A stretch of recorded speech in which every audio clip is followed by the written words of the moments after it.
അതുകൊണ്ട് നമ്മളിന്ന് പ്രാർത്ഥിക്കുവാണ്, ദൈവമേ, ഞങ്ങൾക്ക് അങ്ങയുടെ വലിയൊരു സംരക്ഷണം വേണം, ഒരു കോട്ട വേണം. അവിടെയെങ്കിലും അത് പൊട്ടിപ്പൊളിഞ്ഞ് കിടപ്പുണ്ടെങ്കിൽ അത് പുതുക്കി പണിയണം. ദിവസവും ദൈവവചനം കേൾക്കുമ്പോൾ പറ്റുവാണ് നിങ്ങളിങ്ങനെ പറയണം, കർത്താവേ, എൻ്റെ ജീവിതത്തിന് ചുറ്റും ആ അഗ്നി കൊണ്ടുള്ള കോട്ട അങ്ങ് ക്രമീകരിക്കണമേ, ഉറപ്പിക്കണമേ. എവിടെയും അതിനൊരു കോട്ടം വരല്ലേ. അങ്ങ് ഞങ്ങളുടെ ജീവിതത്തിൻ്റെ നടുക്ക് മഹത്വമായി നിലകൊള്ളണമേ.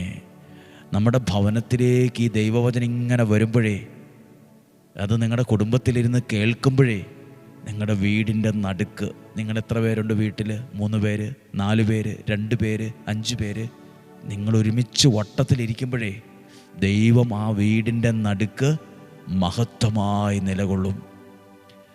നിങ്ങൾ പ്രാർത്ഥിക്കുമ്പോൾ ആ ദൈവ സാന്നിധ്യം മഹത്വമായി ആ വീടിന് നിലകൊള്ളും. സംഭവിക്കട്ടെ. സന്തോഷമായിട്ടിരിക്കുക.